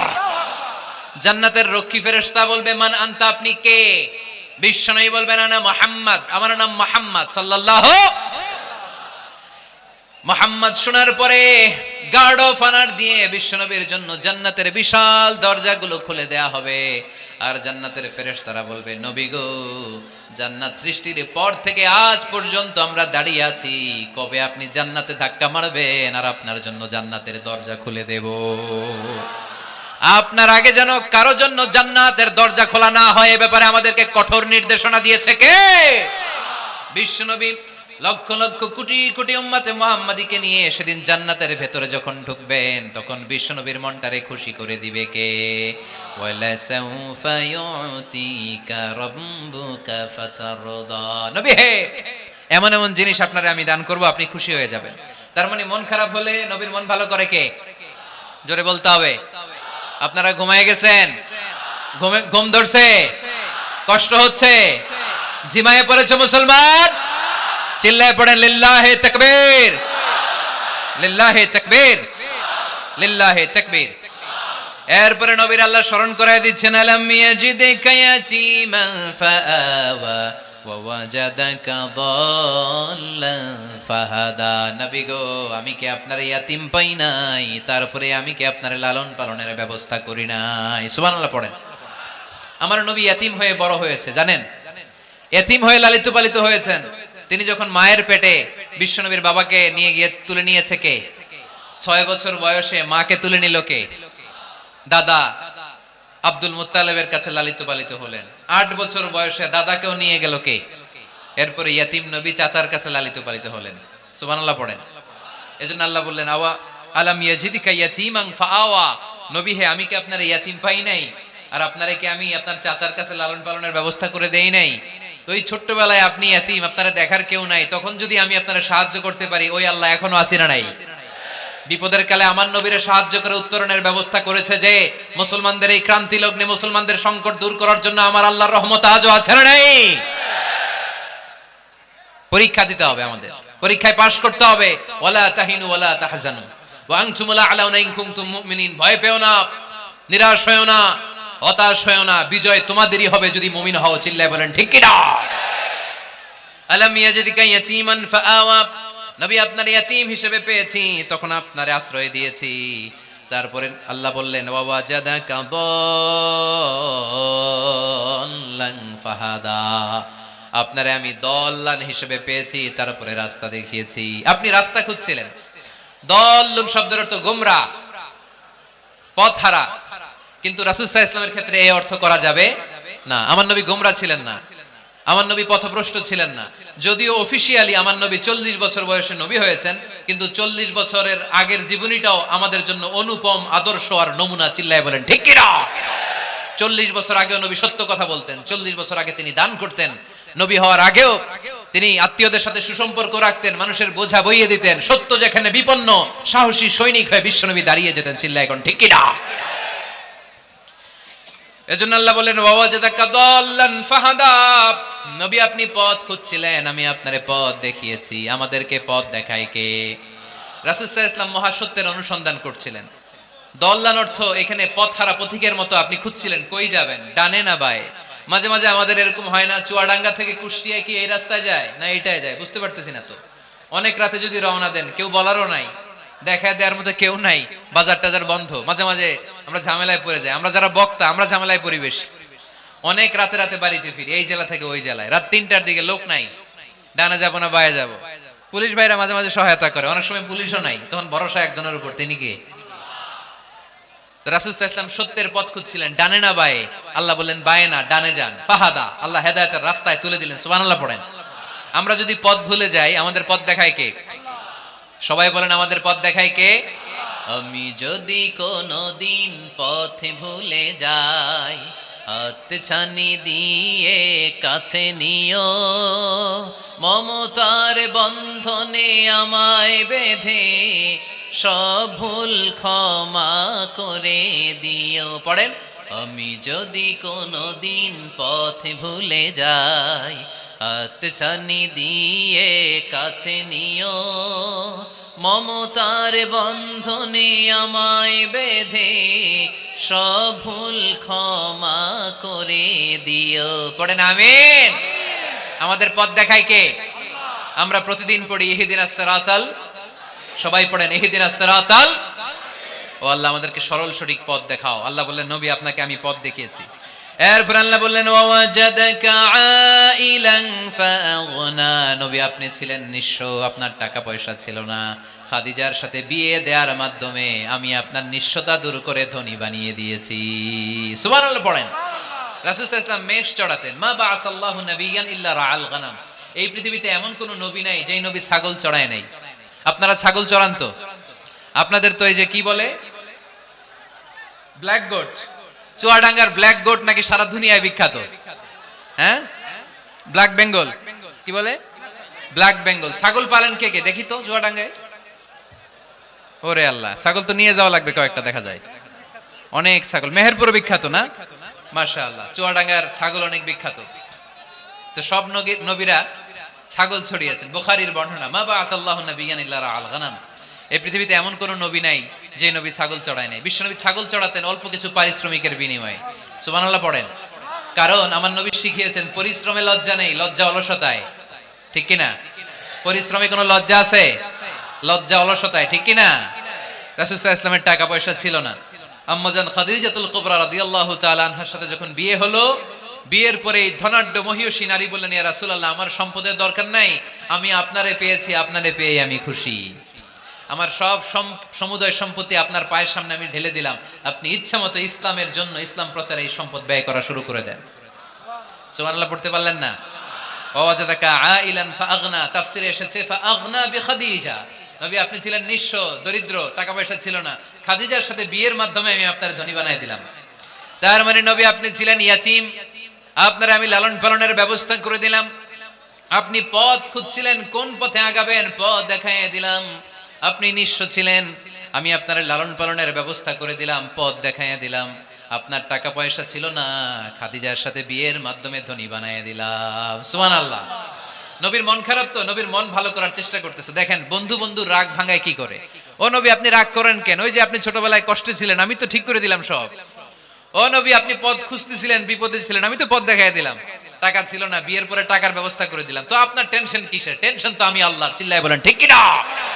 মুমিন কখনো টেনশন করে না। মুমিন তার সব কিছু ন্যস্ত করে দেয় একজনের উপর, তিনি কে? এবার বিশ্বনবীকে 3টা কর্মসূচির ঘোষণা দিয়ে আল্লাহ সূরাটা শেষ করবেন। কর্মসূচি 3টা শুনতে মনে চায়? এই কর্মসূচি 3টা পকেটে করে বাড়িতে নেওয়া যাবে? উত্তর হয় নাই, আওয়াজ হয় নাই। এই 3 কর্মসূচি নিয়ে আজকে বাড়িতে ফিরতে যাই, পারা যাবে? কর্মসূচি নাম্বার 1, আল্লাহ বলেন ফাআম্মাল ইয়াতীমা ফালা তাকহার। ও নবী, কখনো ইতিমদেরকে আপনি তাড়িয়ে দেবেন না, ইতিমদের সাথে খারাপ আচরণ করবেন না। আপনাদের এলাকায় ইতিমখানা আছে নাকি? আছে? টরিক ভাইয়ের মাদ্রাসায় আছে ইতিম? আছে? মাশাআল্লাহ। তো এই যে ইতিমদের সাথে খারাপ আচরণ করতে নিষেধ করেছে কে? ফাআম্মাল ইয়াতীমা ফালা তাকহার, নবী এতিমদের সাথে খারাপ আচরণ করবেন না, কারণ আপনি নিজেই এতিম ছিলেন, ঠিক কি না? এতিমদের সাথে আমরা ভালো আচরণ করব। এতিমকে ভালোবাসা মানে নবীকে ভালোবাসা, কারণ আমার নবী এতিম হয়ে বড় হয়েছেন। চিল্লায় বলেন ঠিক কি না? যারা এতিমকে ভালোবাসে তাদেরকে ভালোবাসে কে? বিশ্বনবী এতিমদের লালন পালনকারীদেরকে এত ভালোবাসতেন, যারা এতিমদেরকে যত্ন নেয়, যারা এতিমদেরকে লালন পালন করে, তাদের উদ্দেশ্যে বিশ্বনবী বললেন, আনা ওয়া কাফিলুল ইয়াতীমি কাহাতাইন, আনা ওয়া কাফিলুল ইয়াতীমি কাহাতাইন। আমার দুইটা আঙ্গুল দেখা যায়, সবাই দেখতে পাচ্ছেন? এই দুইটা আঙ্গুলের মাঝখানে কি খুব গ্যাপ আছে নাকি বেশি? নাই। বিশ্বনবী বললেন, আনা ওয়া কাফিলুল ইয়াতীমি কাহাতাইন, আমি এবং ইয়াতীমের লালন পালনকারী কিয়ামতের দিন প্রতিবেশীর মতো এইভাবে কাছাকাছি একসাথে থাকবো। এজন্য এতিমদের সাথে ভালো আচরণ করবেন। এতিমদেরকে ঘাড় ধাক্কা দিয়ে বের করে দিবেন না। অনেকে আছে এতিমদেরকে ঘাড় ধাক্কা দিয়ে বের করে দেয়, আছে না? যাই আছে না? আরাআইতাল্লাযী ইউকাযযিবু বিদ্দীন ফাযালিকাল্লাযী ইয়াদউল ইয়াতীম। কিছু লোক আছে যারা আখিরাতে বিশ্বাস করে না, জান্নাত জাহান্নামে বিশ্বাস করে না, তারা দ্বীনকে অস্বীকার করে, ইয়াতীমকে ঘাড় ধাক্কা দিয়ে বের করে দেয়। বিশ্বনবী ইয়াতীম হয়ে বড় হয়েছেন, তাই বিশ্বনবীকে প্রথম কর্মসূচি দিলেন, ফাআম্মাল ইয়াতীমা ফালা তাকহার, নবী হে কখনো ইয়াতীমকে ঘাড় ধাক্কা দিয়েন না, ইয়াতীমকে ধমক দিয়েন না, ইয়াতীমকে তাড়িয়ে দিবেন না। অনেকে আছে তাদের হৃদয় শক্ত, চোখ দিয়ে পানি নামে না। এরকম শক্ত হৃদয়ের মানুষ আছে না নাই? কান্না আসে না, হৃদয় নরম হয় না। এক সাহাবী এসে বললেন, ইয়া রাসূলুল্লাহ, আমার হৃদয়টা বড় শক্ত, আমার কলবটা বড় শক্ত, আমার চোখ দিয়ে পানি নামে না, আমার হৃদয়টা আমি নরম করতে চাই, কি করে নরম করব? বিশ্বনবী বললেন, হৃদয় নরম করতে চাও? ইরহামিল ইয়াতীম, ইয়াতীমের প্রতি রহম দিল হও। ওয়ামসাহ রাসা, ইয়াতীমের মাথায় হাত বুলিয়ে দাও। ওয়া আতঈমহু মিন তাআমিক, তুমি যা খাবে ওখান থেকে ইয়াতীমরেও খাও। তালিনু কলবুক, তোমার হৃদয়টারে নরম করে দিবে কে?